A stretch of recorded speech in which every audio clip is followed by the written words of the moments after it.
evening. Welcome to the Yorktown Central School District Board of Education meeting for October 7th, 2013. Can I have a motion to go into executive sessions for the matters pertaining to the employment history of particular individuals and contractual negotiations? So moved. Second. All those in favor? Aye. Thank you. Can I have a motion to go back into public session? Second. All those in favor? Good evening, everyone. Welcome to the Yorktown Central School District Board of Education meeting for October 7th, 2013. Can we please stand for the Pledge of Allegiance given by the whole group of middle school students, and then please remain standing for a moment of silence for our armed forces and those in our community who have lost loved ones.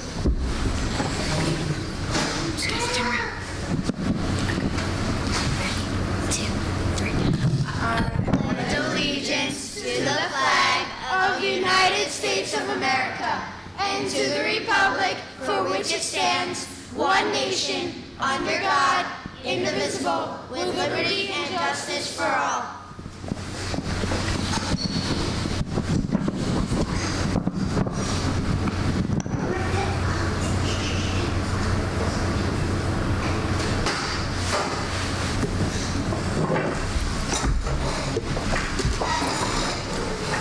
Again, thank you for waiting so patiently. Students, thank you for the pledge. It was wonderful.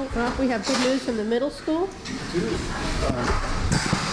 Good evening, everyone. We're so excited when we have our middle schoolers here this evening. And boys and girls, you did a beautiful job with the pledge. I was so proud to hear how proudly you did that, and how proudly and loudly. Wow. Mrs. Grimm, we're very happy to have you, and to see Mrs. Sabella and Mrs. Horowitz and Mrs. Potter in the color purple.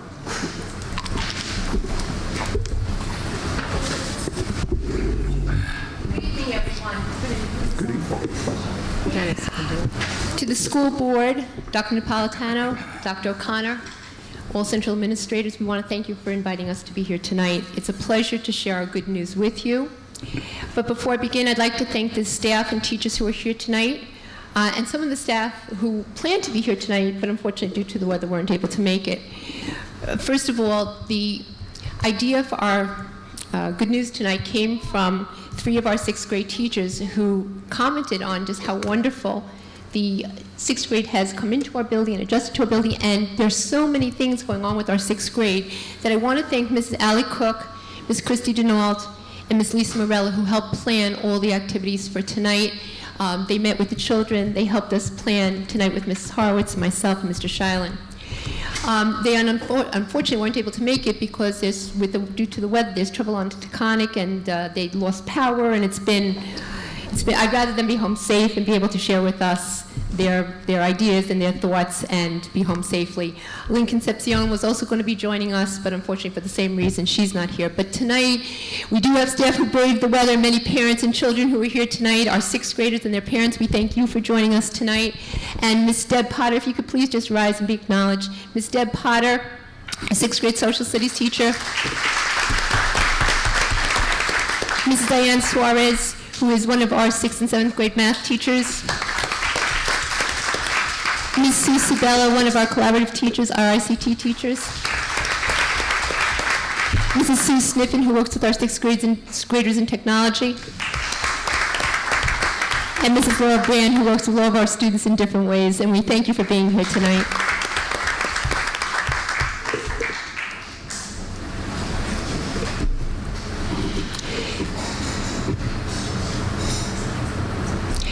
Tonight, our good news is from Strang Middle School. Let's try and see this. What? You want me to do it just from here?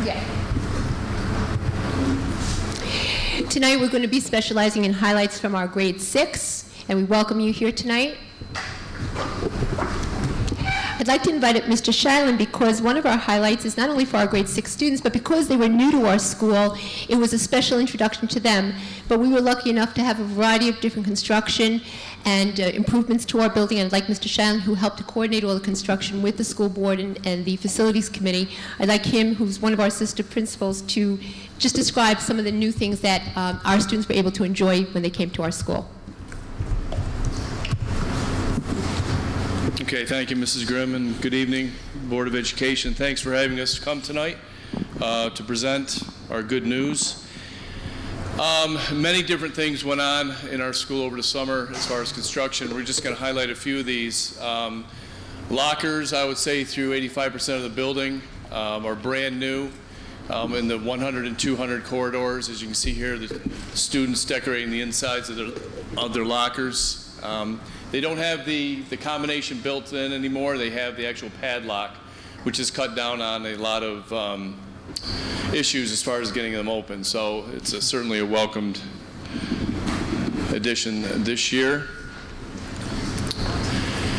In the next slide there, we took the technology area downstairs and we divided it into 3 separate areas.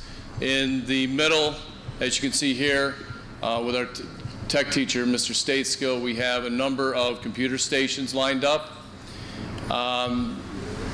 So we have the computer lab intact, then we have the wood shop area, and finally we have the third room, which is going to be a fitness room.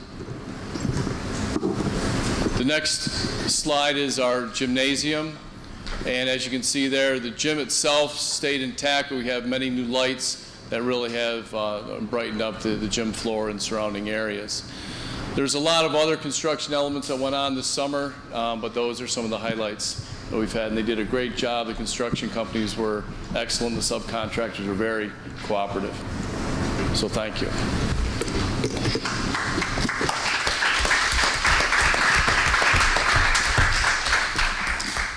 Thank you, Mr. Shilen. Another new opportunity for our 6th graders this year were Chromebooks. And in case you're not sure what a Chromebook is an ultra-portable, very sleek, very light laptop with a long battery life. It has a variety of built-in educational apps. It has easy access to the internet, which provides us with a vast array and vast sort of resources for education from the internet. It enables our teachers and our students to integrate and apply 21st century skills in day-by-day application in the classroom. It gives us extensive and endless digital teaching and learning possibilities. And I'd like to invite up Sam O'Connor to please share his thoughts about having a Chromebook in 6th grade.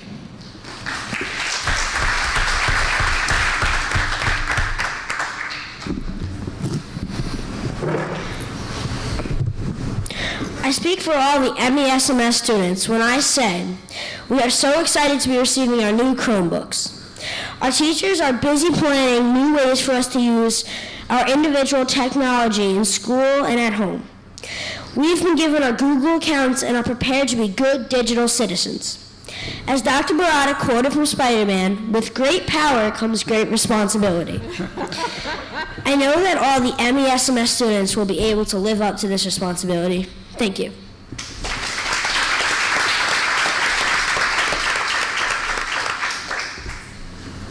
I do want to thank Dr. Donna Barada, who is our Liberty Media Specialist. You can see her pointing to some of the introductory lessons that she was teaching on how to use the Chromebooks. And I also would be remiss if I did not thank Mrs. Patrice Hattie-George, who is the district tech coordinator, who has worked so long and so hard with our staff, particularly Mrs. Horowitz, Mr. Shall, and myself, to be able to get this initiative going. And of course, we have to thank the school board for their support of this initiative. Every 6th grader in our school will be getting a Chromebook this year, and it's really quite an opportunity that's unique to our school. And we want to thank you. That is truly a highlight for us from the technological standpoint this year.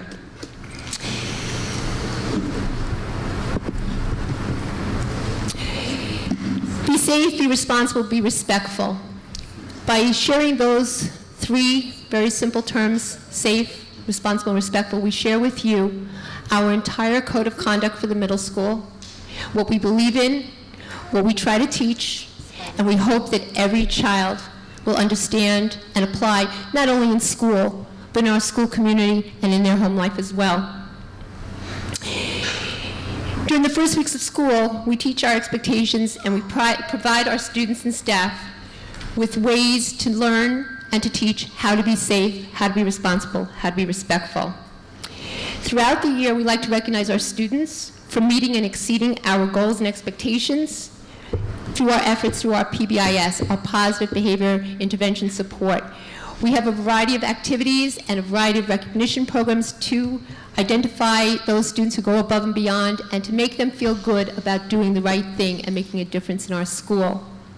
We also spend time teaching our students about the DASA, the Dignity for All Students Act, and each month we do class meetings to reinforce our character education initiatives and our school expectations. And now I'd like to invite up Ariana Bloom to talk a little bit about another aspect of our training with our school resource officer.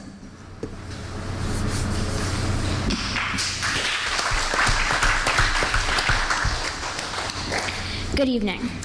Officer Mundy came into all core classes and spoke about the importance of being safe, responsible, and respectful online. He helped us to realize that what we post online stays online. We were reminded to treat others with kindness, both in person and in the virtual world. Thank you.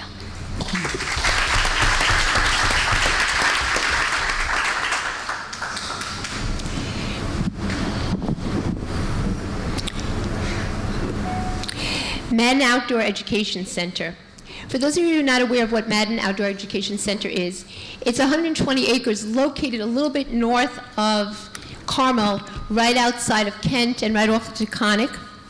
120 acres that were donated by John and Jesse Madden to BOCES in 1971. It's a fabulous outdoor education program with a powerful challenge course, and it gives us tools for students to learn and work together. And I'd like to invite up two students, Matteo Tremelli, and I'd also like to invite up Jeremy Ferguson to speak about their experiences at Madden.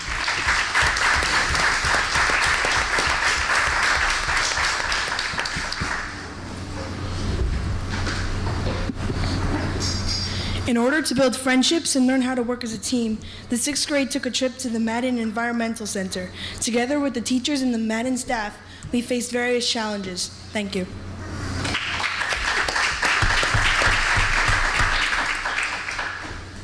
In order to be successful, our team had to share our ideas, plan our strategy, and work together to achieve a common goal. We learned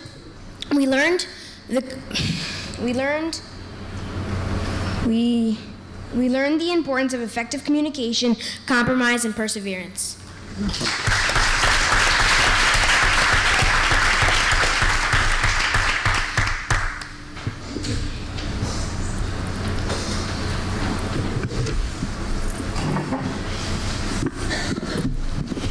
In the spring edition of the Teaching Tolerance magazine, there is a column called What We Are Reading. And in this column, they recommend for teachers of all grade levels, what would be books that help to teach character education, what help to teach bullying prevention, what help to teach an understanding of diversity, of tolerance, and of just being an all-around decent person who can make a difference in the lives of others. One of the books that was mentioned in that spring edition was the book Wonder. And I would like to invite up Ben Moffitt and Amber Thomas to talk about their experiences now with the book Wonder.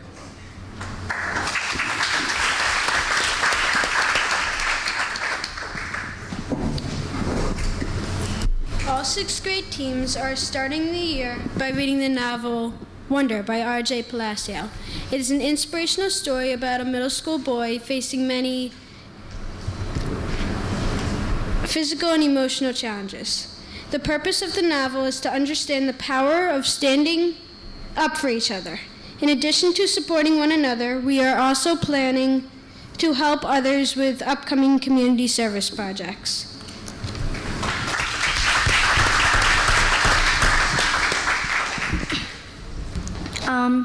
In the book Wonder, the boy, main character, named August, has a facial deformity and is going to school for the first time in 5th grade.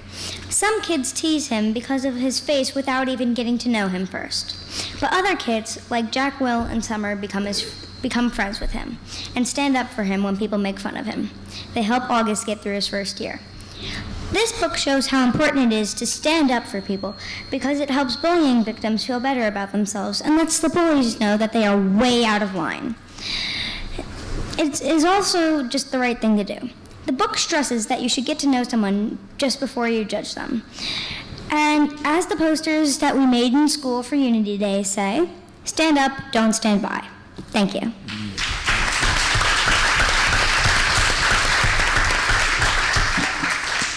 I hope that if you get a chance, you'll look all around the outside of the cafeteria. The outside of the cafeteria where all these posters, these are created by the children so that we can understand their thoughts and their ideas about how to stand up, not stand by when something's happening.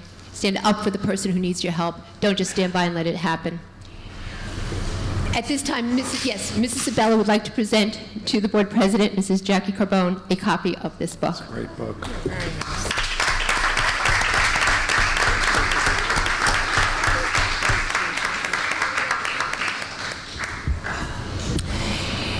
Technology comes in many different forms, and we have had author Linda Sue Park in our school for many, many years. For this year, she wasn't able to make it to the school, but that didn't stop us. And I'd like to invite Nicholas Morello and Spencer Schutz to come up and explain what we've done.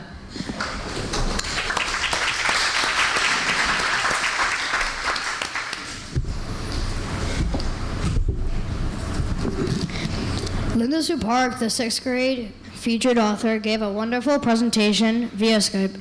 She taught us about the customs and traditions of children that lived in Korea and the Sudan, which she used as a setting for some of her novels.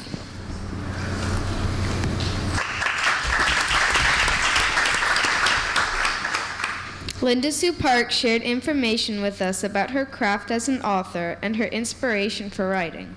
Most importantly, she stressed the importance of reading every day and described why it is the best exercise for our brain. Thank you.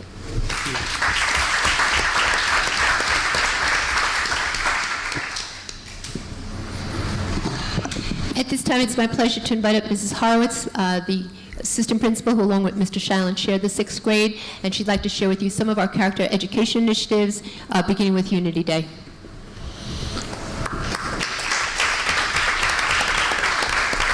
Good evening. Before I say anything else, let's just give a round of applause to our wonderful 6th grade representatives.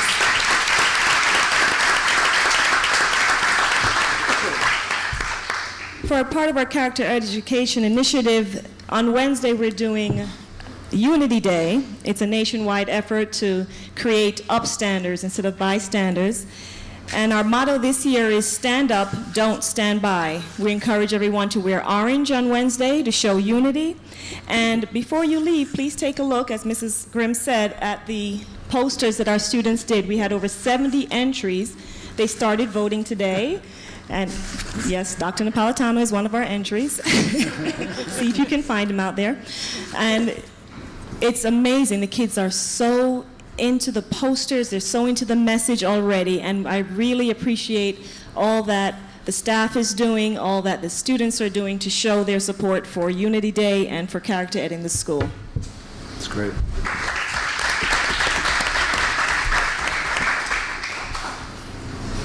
You'll find that it posted everywhere is the whole idea of to unite against bullying. We've been announcing it, and the response to have 70 posters that the children have made, and still more who wish they could contribute in other ways coming in. I want to thank Ms. Horwitz for that effort and the staff who supported her.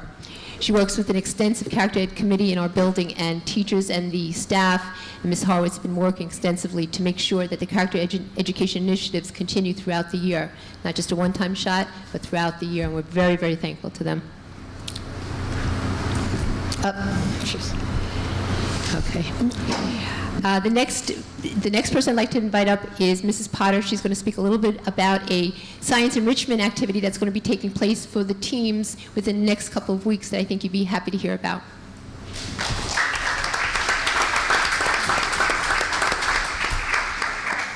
Good evening, everyone. Hanover Farm is a wonderful 6th grade enrichment program for students to learn about alternative energy sources and how to assess our community's water quality. Students will collect and identify pond organisms, test water to determine its quality for drinking, research alternative energy via the Hanover Farm Tour. When they return to the class, the students have the opportunity to collaborate with classmates over their findings, share, compare, and borrow, which we like to say, outline important information, and write a reflective essay on their experiences. The focal point of their paper will be two essential questions. How can we successfully assess water quality? And how is Hanover Farm a model for how local organic farming can save the world or the planet? Thank you.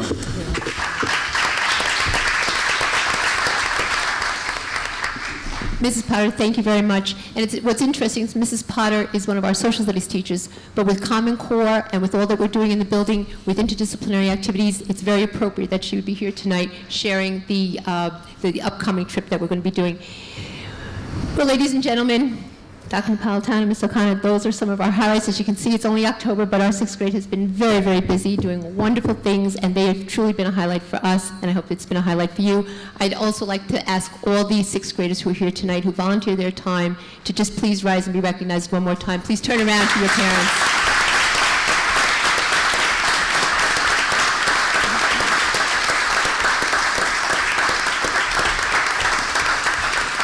It's amazing how wonderfully calm they can be when all the rest of us are anxious and excited. But thank you. You were terrific, and thank you so much for your time tonight. Dr. Napolitano, School Board, thank you. So, Mrs. Grimm, as always, we're delighted to see you and the assistant principals and the many faculty members. Forgive me, everybody. I was focused on Mrs. Potter and I guess Mrs. Sabella, and I didn't realize there were other people in the room, so I apologize, and thank you, Linda, for acknowledging them. And Mr. DeGennaro, our high school principal, is here also, so welcome, Joe. And I see Mrs. O'Shea and Mrs. Wheeler in the back as well. But we're always really thrilled to see the students, and boys and girls, you were so articulate, and your sharing all the good things that are going on in the middle school reassures us that you're getting a high-quality education here. We love the idea that you're learning about character and tolerance and respect and responsibility, because beyond the walls of the middle school and the high school, and when you go off to college, you're going to be going into the world. And if you have a good feeling about how people should be treated and standing up for others and standing with them, and don't just stand by, that is something critical and important, and something that you'll carry with you for the rest of your lives. We're also very, very happy that you have these opportunities to go on these trips where you learn, again, how to protect the planet, how to be good world citizens, and how to do all of those things that you know are going to make the world a better place for not only yourselves, but also eventually for your families. And I think that's really a very critical message, and I'm so happy that you're learning it early on in sixth grade.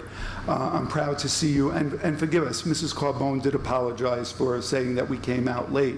What I want you to understand is that we pride ourselves on really being on time, but very often there are so many things that have to be discussed by boards of education as they're planning your future. So today we got caught up in a lot of those messages, and that's what delayed us. But always know it's for your benefit that we were delayed, and we were sad not to be here quicker for you, because hearing what you had to say is very, very important and critical to us. So we thank you for your patience, and we thank you for being here. I just want to go back and say, I don't know if you know this, but Mrs. Potter's all-time favorite color in the world is purple. So whenever we know Mrs. Potter is coming to a meeting, we all attempt to try to show her purple support. So this is my attempt to be in purple. And I don't know if you noticed, Mr. Shilen has some kind of, I don't know if it's really purple that you got going there, Mr. Shilen, but I know you're trying to be supportive. Isn't that true? And I would just say to you, for those of you in the audience who may be educators, there's probably never a moment that is more important to an educator than seeing a former student. And much to my happiness this evening, when I came in, I saw one of my favorite and one of my former students in the audience, and that's Dana Morella. And Dana, you're there, so you can wave to everybody. I don't think this is your first time here. When she was my student, her name was Dana Pritzky, and her mom, Mrs. Pritzky, is also here. So it was like a throwback to an earlier time in my life. But and I think probably beyond seeing a former student, what makes a person very, very proud is that this former student went into the profession and is also a teacher. So there's no more joy that somebody in education can have than not only seeing a former student, but also recognizing that they went down that same road. So I thank you, Dana, for all of the careful and considerate lessons that you're teaching to your students in Harrison. Well, thank you. And Mrs. Pritzky, you look the same. I feel like it's 1990. It's a throwback. I did it purposely because I wanted you to say that because I'm feeling like Methuselah. But thank you. And I didn't want to lose sight of, where's my Sam O'Connor? Where's my Sam? Sam, come back for 1 minute. Everybody said something so important, but something you said just resonates with me. Oh yeah, you better take your paper. So what did you say, Mrs. Barada? Dr. Barada said, forgive me. It's a quote from Spider-Man. It's, with great power comes great responsibility. With great power comes great responsibility. That's Spider-Man. Yeah. So you can tell Dr. Barada that I'm going to take you back to a much older book, the Bible. And maybe Spider-Man may have little plagiarism going on there. But in the Bible it says, to those who have been given much, much is expected. So I think Spider-Man might be on the same trend as all those ancient biblical writers. And we've all been given much, and it sounds to me like you're doing much with your education, and I'm so very, very proud of all of you. Thank you, teachers. Thank you, administrators. Thank you, Mrs. Grimm, and parents for being so patient with us. I hope there's not really, when Linda, you're talking about the Taconic, like I go home on some other road. That's the road I go. Couldn't you just keep that to yourself? I'm already losing my confidence, you know what I'm saying? I might have to spend the night in my office. That's just awful. Anyway, everybody have a great evening, and thank you so much for sharing your wonderful, delightful children with us. We're so proud of them. We really are. Thank you.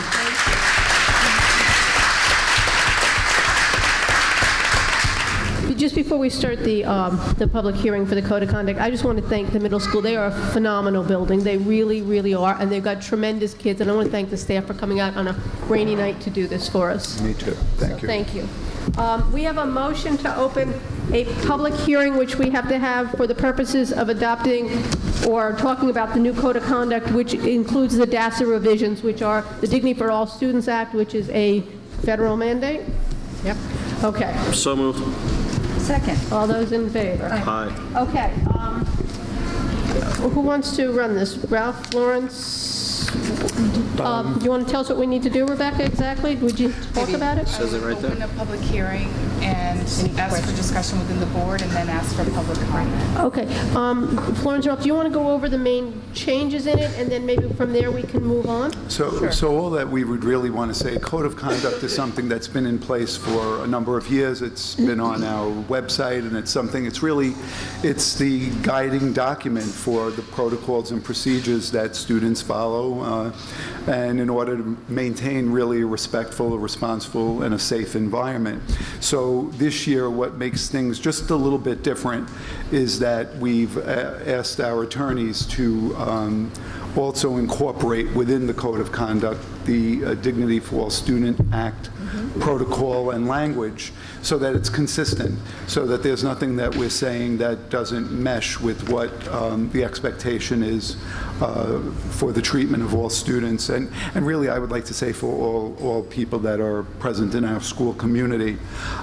So I think there aren't really significant changes except for the addition of that DASA language, and I think the board has had an opportunity to see where that's been, placed in, and we're very comfortable with it. It's the document that we pretty much live by. Okay. Florence, did you have anything you want to add? No, I think that's a summary. That's good. Okay. Does the board have any questions, comments on it? Karen, do you want to talk a little bit about it being on the policy committee? Again, these are changes that we're legally required to put in. And we're being consistent with our code of conduct as well. So it's language that's in our Dignity Act, and it's also now in our code of conduct. I think that what's great about this district is right from the beginning, before it was even put in place, we started putting the processes in place to meet the requirements of DASA. And so we're always ahead of the curve from that perspective. So this is just officially putting the language in, but it's not really going to change the process of how we're doing anything. So I'm okay with all of the changes that are proposed. Tom, Mike, anything?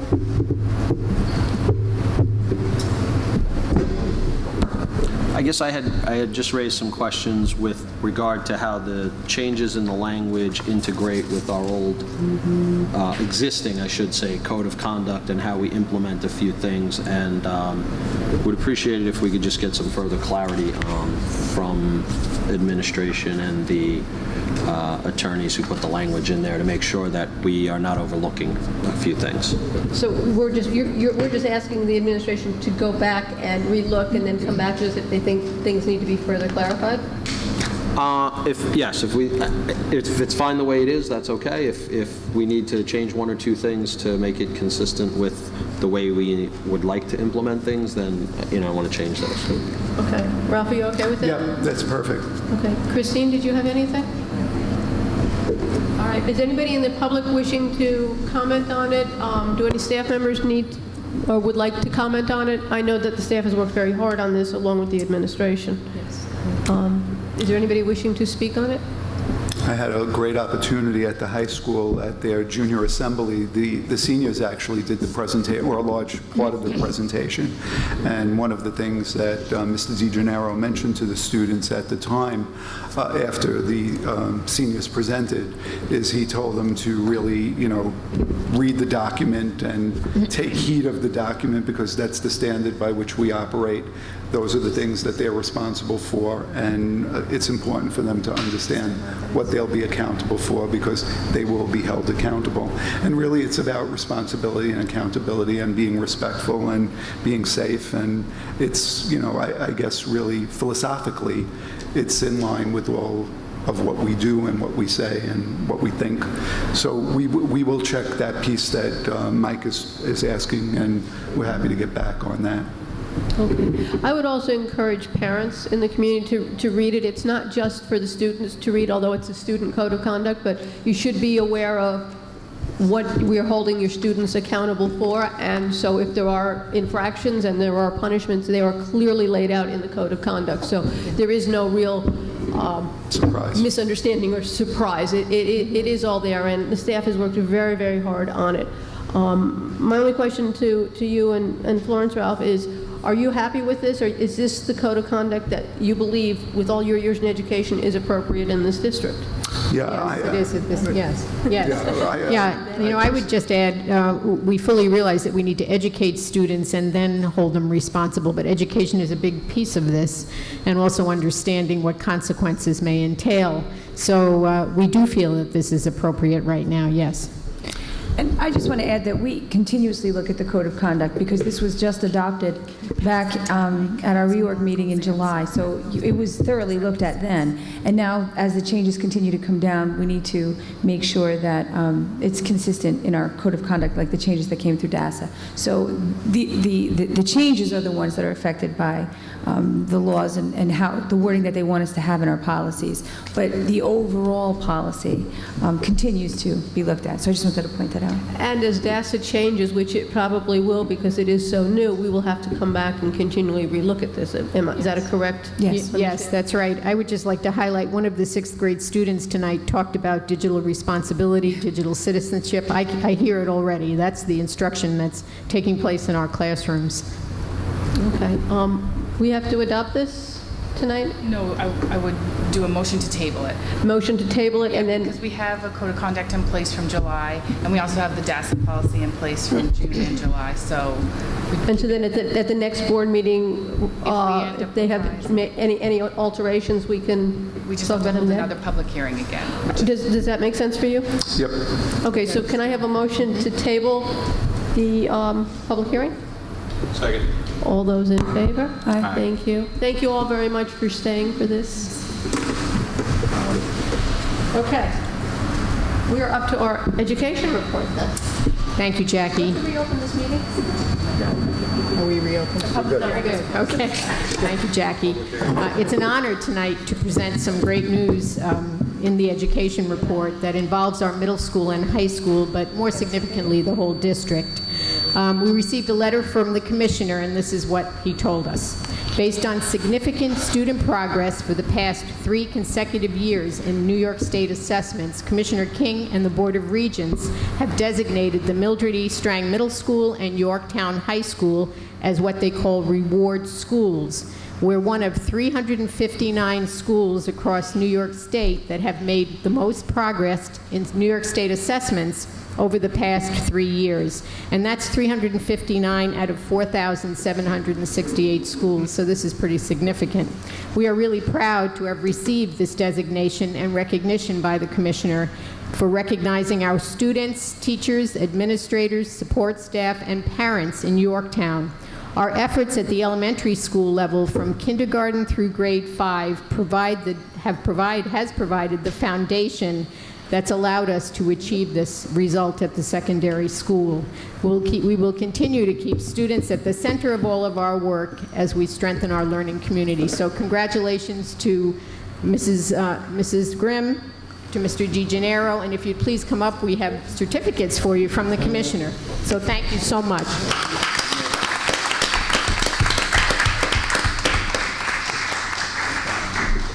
All right.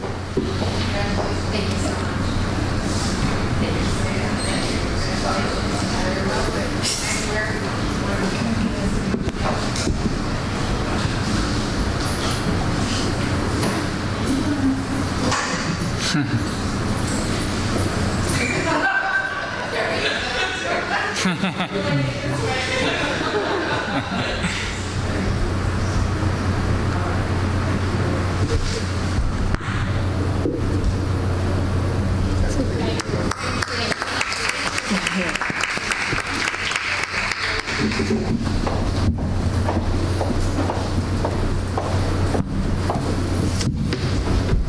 Is that it? Thank you. Congratulations to the schools, and Florence, congratulations to you and Dr. Knapp too, because it starts at the top, so thank you. Thank you.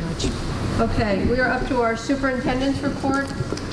Ralph? So, yeah, thank you. So this evening, what I'd like to just talk briefly about to the board and to the community is about the possibility of introducing or exploring the feasibility of introducing a full-day kindergarten program.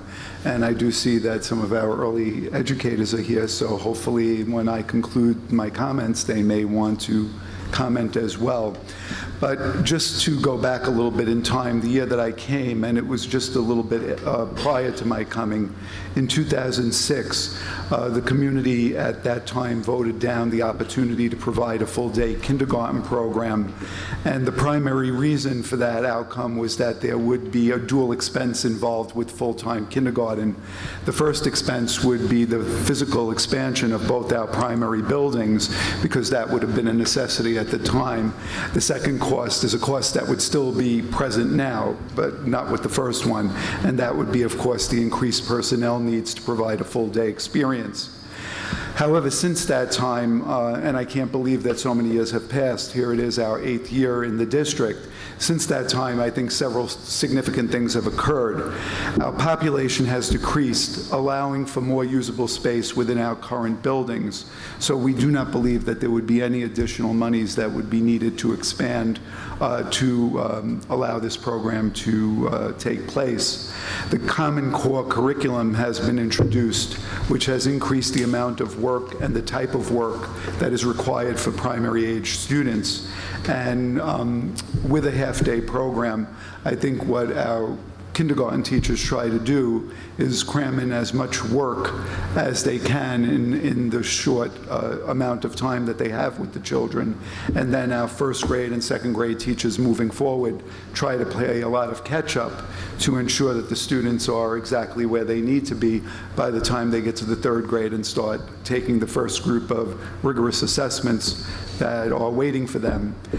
Neighboring districts have added full-day kindergarten despite the fact that it is not yet required by the New York State Education Department. At this juncture, we are probably only one of 2 districts in the region that do not have full-day kindergarten.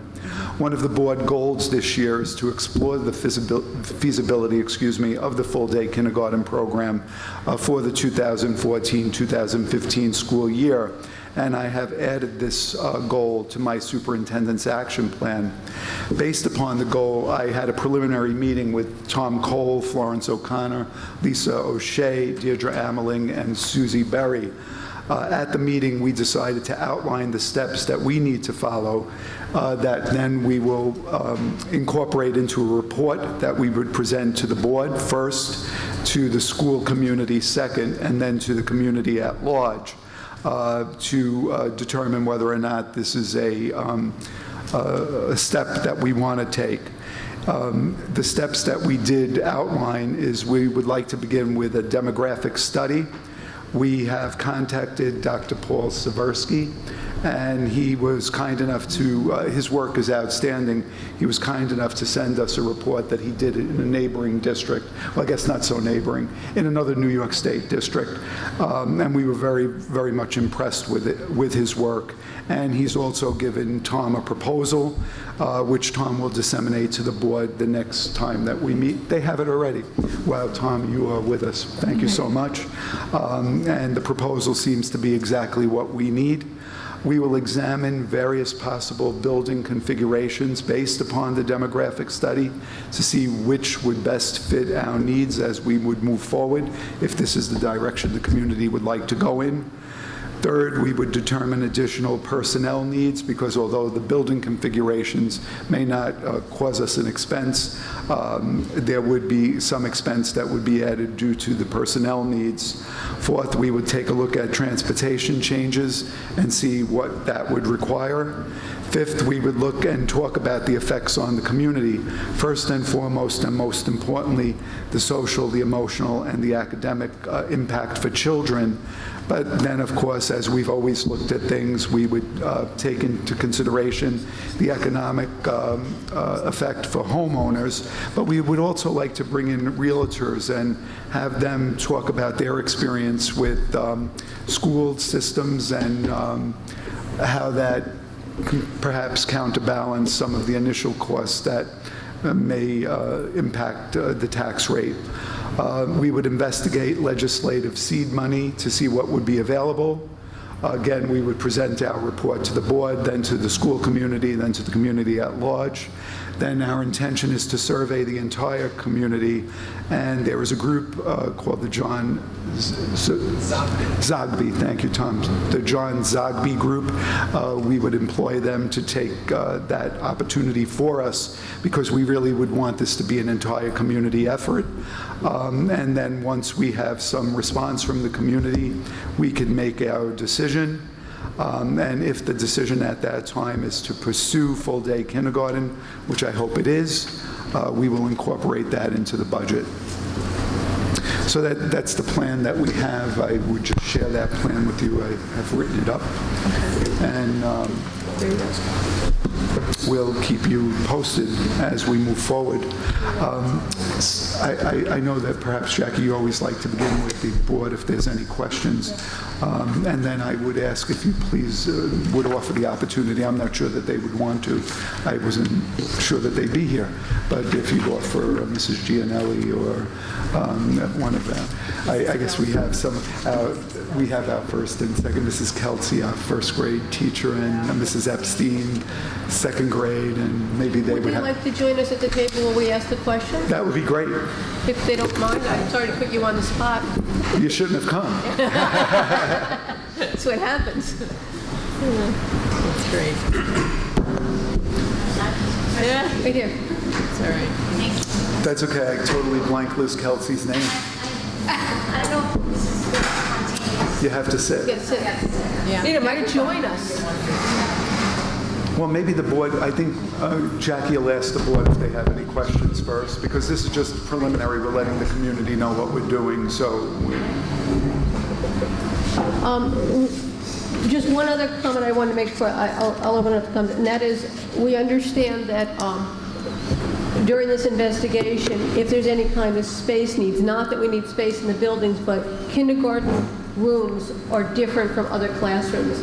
So we have talked about that at a capital planning committee meeting, and so we will get our architects involved in looking at these spaces as they're identified to make sure that they are up to New York State code for what an elementary school classroom, a kindergarten classroom specifically, must have. It's a different size. It has to have different equipment. So we will be looking into that through the capital planning and with our architects to make sure that we're doing that correctly. So Mike, you had questions? Yeah, I do have one question regarding, we've done several demographic studies over the years, so I'm trying to understand what we're hoping to get out of this one that we don't already know. Help me understand why this is the first step. Well, over the course of the last 8 years, we have a dramatic decline in our enrollment. What we're trying to determine is what's the current state of the housing market here in our local school district. How many new houses are turning over that will have school-age children next year and for the next 5 years out. That's going to impact almost everything we talk about here. When we talk about full-day kindergarten, it's not enough just to take our current half-day population and extrapolate it to a full-day configuration. We need some idea of how many students would be migrating home from a private setting currently for full-day kindergarten. We'd also need to know how many new families would be enticed to our community for that program itself. That's going to dictate the number of sections. The sections will dictate the number of rooms. The rooms will dictate the number of teachers and so forth. So that would be the most critical piece of information in the whole process. It would be our goal, as you know, we have an idle building that we're renting. It would be our goal to have to go back to that building, and at this juncture we see no need for it. The other purpose, though, of the demographic study is because we have some ideas of how we might want the program to be housed that may not be exactly the way it's housed at this moment in time. We want to make sure that we're going to do the best thing to support the program so that it stays in its configuration for a long time. I guess I think Mike's question is, we've had demographic studies, so what makes this particular study a little bit different than what we're currently working under? We're looking for a program-specific type of an approach, and if you look at the proposal, if you have some time over the course of the next several days, and we can also share for you a 60-page similar report that was done for another school district here in New York by this group. It offers a significant amount of information that wasn't available to us the last 2 times we went out with a prior vendor. It's more dynamic. I think it's more inclusive of the different types of influences in the community, right down to the aspect that this firm will interview local realtors to get an idea of what their multiple listings are showing them, the type of multiple listings that aren't necessarily published, what types of people are moving into the community and what the family status is and so forth.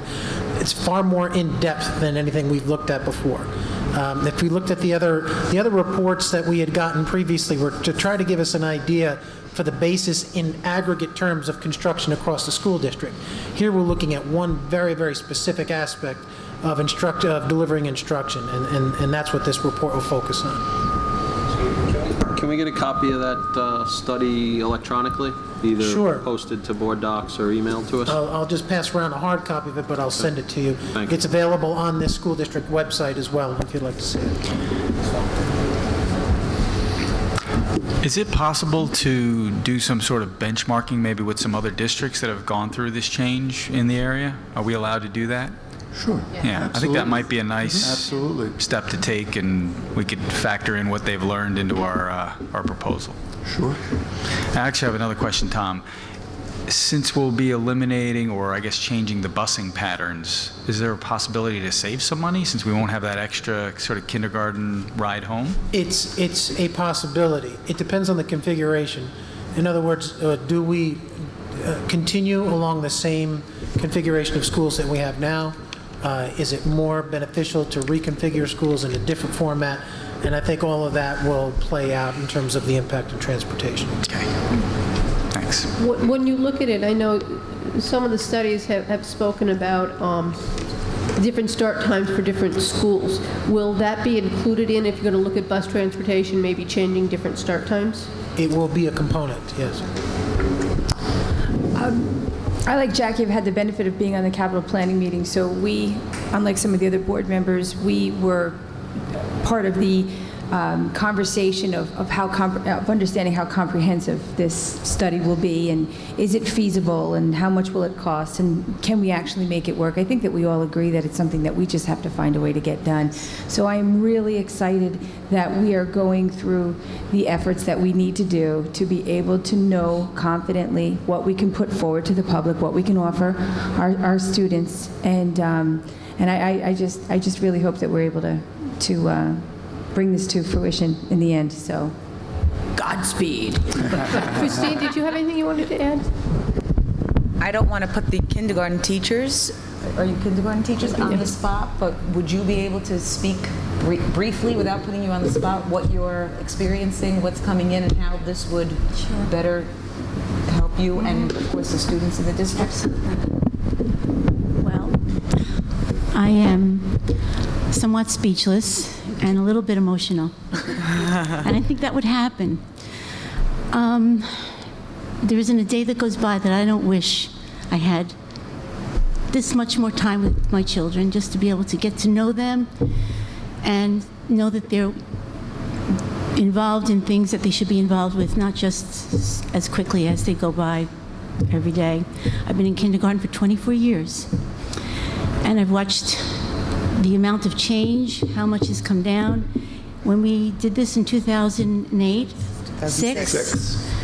already there was so much that we were asking the children to do, and since then it has grown and grown and grown, and with everything that's been handed down to us now, I don't want to reiterate all the things that you said, Dr. Napolitano, but it's overwhelming, and I have to pick and choose very carefully what I'm able to teach, how long I'm able to teach it. I have to sort of rip apart any program that we're introduced to and see what I can get in, how much I can fit, and certainly how quickly I have to go through it. So with the ELA, the new math modules, of course, I just looked at that today and printed out module 1, which is about this thick. The science, the social studies, math, we talked about, and just all the other things that are so important. Young children come into our district, and there's a lot of other things that have to be taught just besides the academics. It's the culture of the school. It's most of this month and last month were all about teaching them how to get ready to learn. So I'd really like to have as much time as everyone else does in this district with their children. And Judy, if you can just speak to, because you didn't lose that part of the social, emotional, and the other experiences are still there. But kindergarten is just not a place where kids come to play.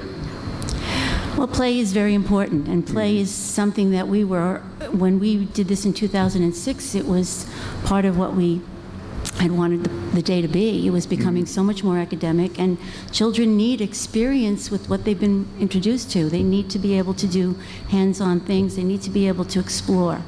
And play is a child's work, and it's something that I think they play more in first grade now than they do. I actually told them they'll play a little bit more in first grade, yet there's just so much that I wish I could do with them that would bring them to places we want them to go to now, that we're expecting them to go to. And every single day, I just think if I just had 20 more minutes, 30 more minutes, and this would be wonderful. So I hope it can happen. And I'm very thrilled to hear this is going to be discussed and reviewed. So that's where I stand right now. Mrs. Kelsey could give you another perspective, because although Mrs. Gianelli said that she's been in kindergarten for 24 years, that's hard to imagine, Mrs. Gianelli, that you haven't gotten out yet. You've never moved up. or you've moved up 24 times. But Mrs. Gianelli has had the opportunity to be in both the kindergarten and first grade setting. Yeah. So Mrs. Kelsey, what did I say? I'd just like to say one more thing. I have a very strong early childhood background, and I'm in kindergarten because that's where my heart is. Anybody who knows me knows that, I think. So hearing this is, I think that's the reason why I'm emotional, is because this is very important to me. Yes, I have a unique perspective, and it's interesting to listen and to think about this. I was in first grade for many years before I went down to kindergarten for 13 years because full day was like right around the corner, and I was excited to be a part of the possibility. And we worked pretty hard to try to make it happen in 2006, and it didn't.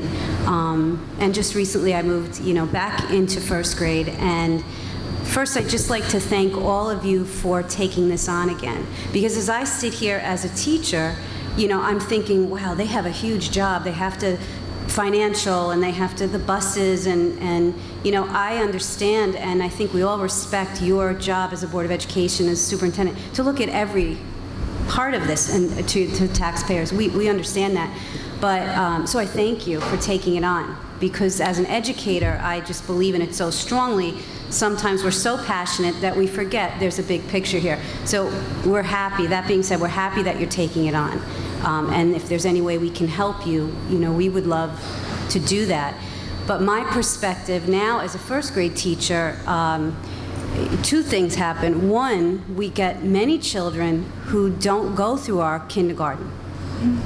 And half day, it is a fantastic kindergarten program.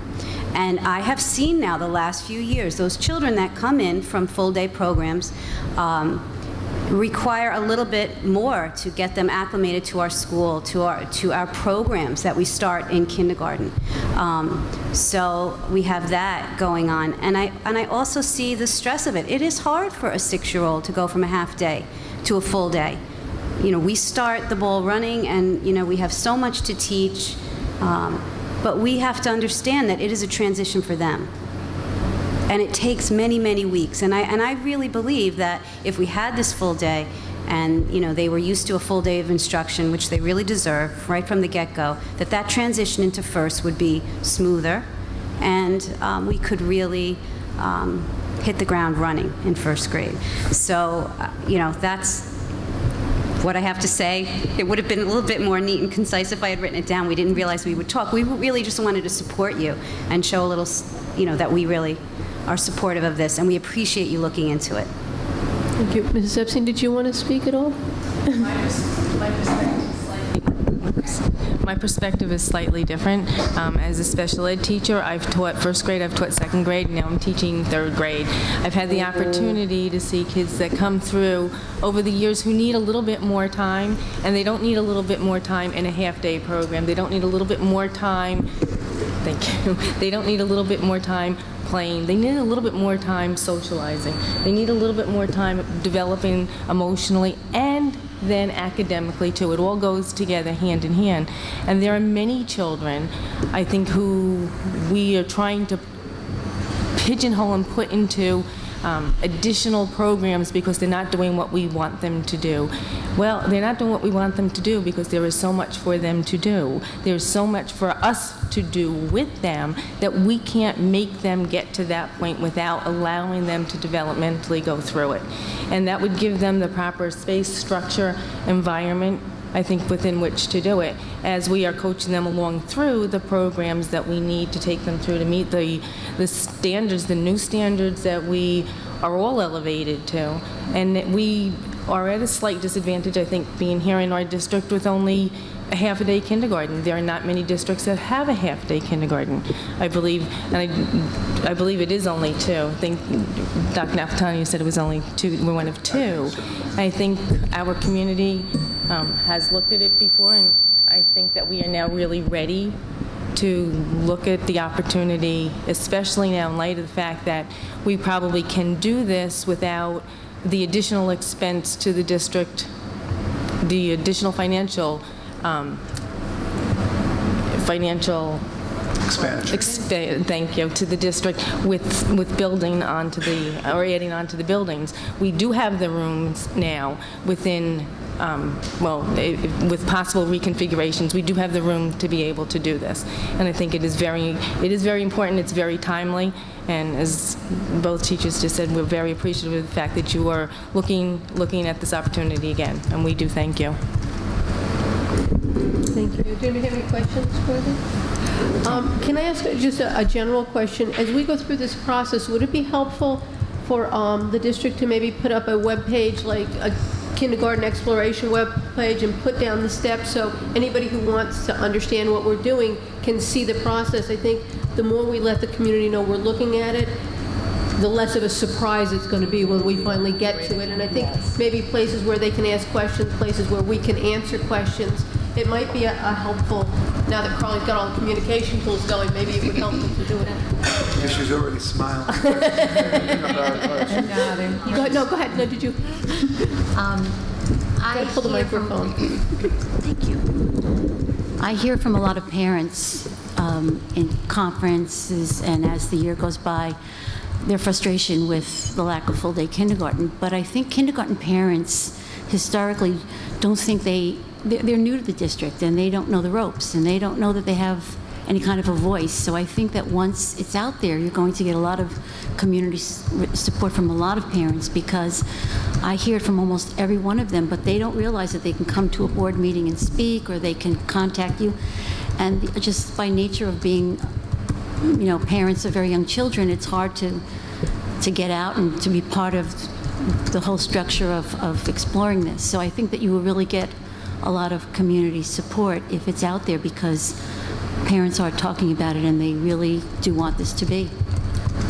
We'll have a community meeting, Judy, as we move forward. That'd be wonderful. This way, if there are people that do want to come out and hear what we're saying and express their interest and give their support, that would be a time. But we'd open it up to the whole community. Because again, what's important to us is that the community embraces it and they recognize that there is a value here that, supersedes everything else that we've spoken about. And I think when you talk about the social, when you talk about the emotional, when you talk about value or role, I think it would be where kids sometimes miss those nuances. They miss them because the time is lacking. And if there were more time, perhaps there would be less time for, making up what's been missed along the way.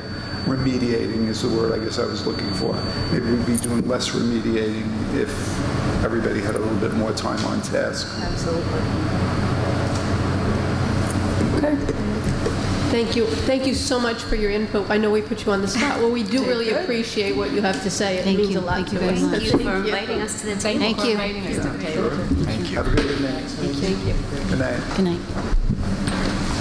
So, Ralph, we have a list of steps.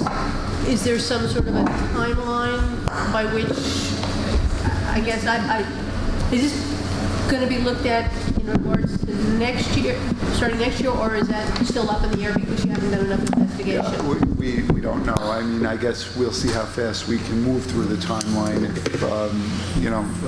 Of course, it's not the amazing race. If we get to where we need to be, that we can share everything that we need to share with you and the community in a timely manner, then fine, we'll do that.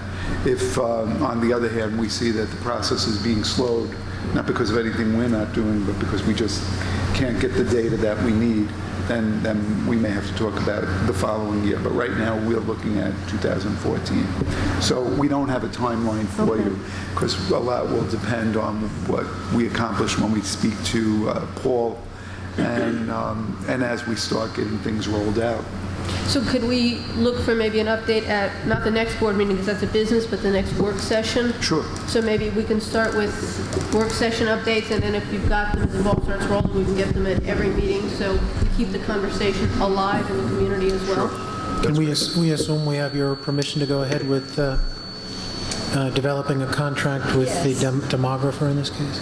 Yes. Yes. Mike, you good? Yeah. It's a more informative, maybe that's the best way, and you'll see it when you read through Paul's actual example, and more particularly his proposal.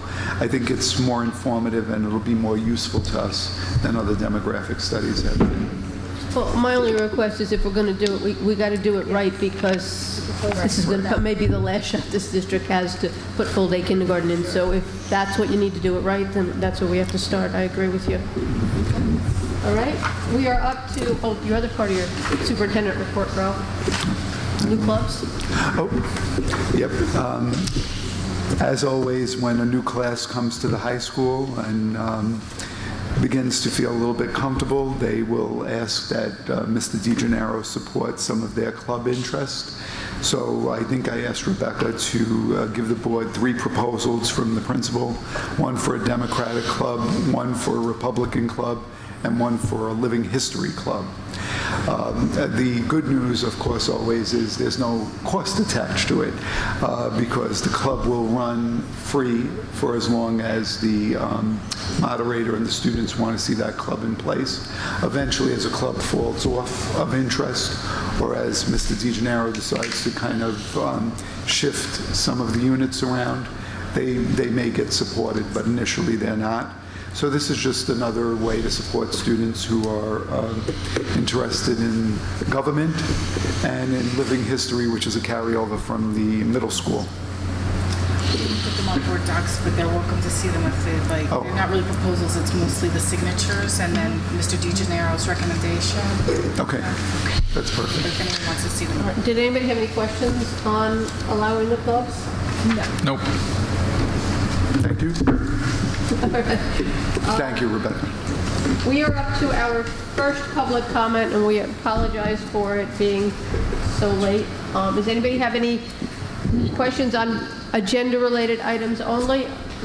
Any opportunity to speak on something not on the agenda is at the end of the meeting. So is there anybody who'd like to speak on something that's on the agenda tonight? No? Okay. So, I do? On agenda-related? Yeah, I'm sorry. Oh, no, sure. Oh, that's okay, please. Come up.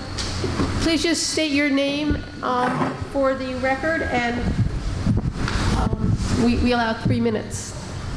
I won't even take 3 minutes, I promise. I know it's late. Okay, I'll try not to make it squeak. So my name is Jessica McCann. My daughter is a kindergartner, actually, in Mrs. Gianelli's class. And I just wanted to thank you for considering this again. It's, I think, very important to our community. One of the things that I was most struck by when I went to the open house at kindergarten was Mrs. Gianelli made very clear the fact that most important for a kindergarten student is to learn the social skills, to learn how to play, to get along, to be a good person, to be a good citizen, and then at the very bottom of the list are the academic skills that they'll need for first grade. And I just worry that for her and my next daughter and then this baby that's coming next, those skills are going to be lost. So thank you again for looking into it as a possibility. Thank you. Anybody else wanting to speak? No? Okay. I would just like to comment and say that one thing that we're always very concerned about, because it's very important to us, is the teachable moment and incidental learning, because we think that that sometimes goes a longer way than the lesson plan. And what this will give the opportunity for is for the teachers to have those moments where they can do some of that incidental. This is so important that it doesn't matter what's on the next module, or this is so necessary that it's going to help you all through the rest of your primary grades. So we don't want them to lose those experiences. And we find that's what's really happening K through 12. You know, we're losing those teachable moments and those incidental experiences that are so critical and so important to children's growth and development, as being what you were here when the 6th graders were presenting, being good human beings and being responsible citizens and making a difference in the world and making the world a better place to live in. That really becomes our focal point, and everything else kind of gravitates around that. So we're happy to explore this opportunity. We're going to move on. We're going to do personnel. We have appointments to make tonight. We just have 2 upon recommendation of the superintendent, a motion that the following appointments be made. We have 2 regular substitutes and 2 additional fall coaches. So moved. Second. All those in favor? Aye. Opposed? We also have our favorite other column, which we have a few things on it. We have, upon recommendation of the superintendent, a motion that the following changes in salary and/or time be approved. These are the 2013-14 teaching assistant change in hours. We also have 2013-14 part-time academic intervention teachers change in hours. These are just the normal moving around as classes get set. These are all accounted for in the budget, so there's no additional monies being approved here tonight. So moved. Second. You okay, Mike? Yeah, mine froze. I can't see. Oh, Go back to it? No, it's all right. You want to see this one? Ready. Okay. All those in favor? Aye. Opposed? Okay, we have a business office, we have a change order. A motion to approve the following change order. It's for Rockville Construction from this past summer's middle school project. It's for $24,000. It was additional abatement needed for a discovered field condition. When they went to start to do some demo, they found additional asbestos that was hidden behind the wall, so that had to be taken care of on an emergency basis to continue the project. So moved. All those in favor? Aye. Opposed? Gifts, grants, and donations. A motion to accept with gratitude the following donations. At the high school, $150 to the life skills class for Mr. and Mrs. Diana, $500 to Eric Augusta at the high school for the 2013 GE Star Award matching gift program, a Fender bass amp to the music program for Emily Kluger from the Kiefauer family, an air conditioner for the high school English department office from Pamela Chesser, a teacher at the high school, $249.97 from Target for the Take Charge for Education grant. At the middle school, there is $85.84 from Target for the Take Charge of Education grant. And at the Brookside Elementary School is clearing of the nature trail to support outdoor education from Kaylee Nucio. So moved. Second. All those in favor? Aye. Opposed? Thank you all very much for your generous donations. We are up to board comments. Christine, did you have anything?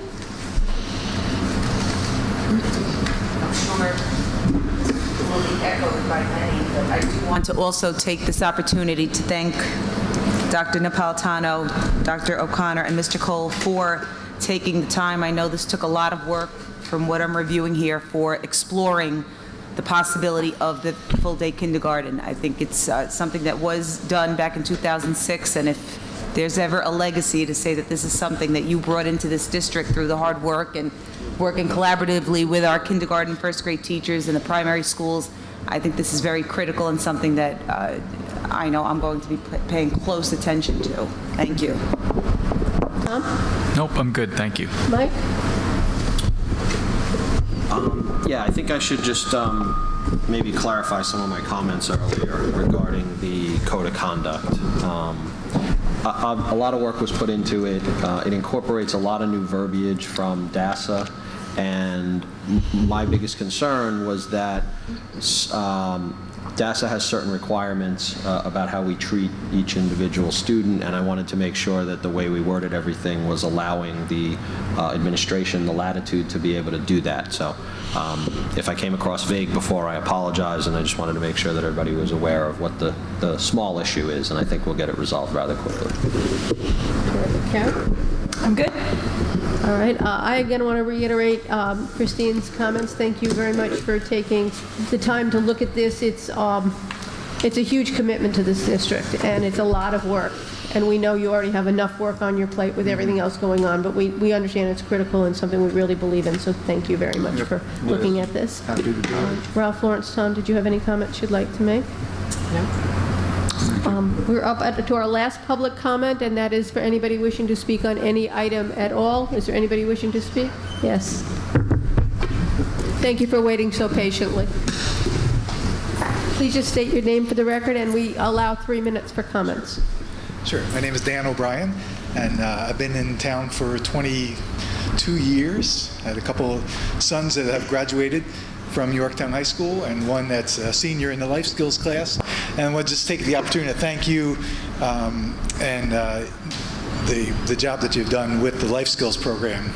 My son's been, Josiah, has been part of that Yorktown special ed since about second grade, and he's had a great experience, and this year he's excited about graduating, and he's in the BOCES program doing some food preparation, and that's going well.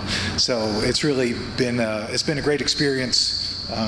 And I wanted to thank you for the effort that you've put into making the Life Skills program work. So thank you. Thank you very much. Thank you. Thank you. Did anybody else wish to speak? When we look at, Mr. O'Brien, when we look at some of our crowning glories in the school, I think the Life Skills program is one of them. And not just for the students in the program, but for the rest of the students in the high school. When you see how they work with those students, it is just such a pleasure. It's wonderful. Oh, I'm sorry. I was going to say one more thing.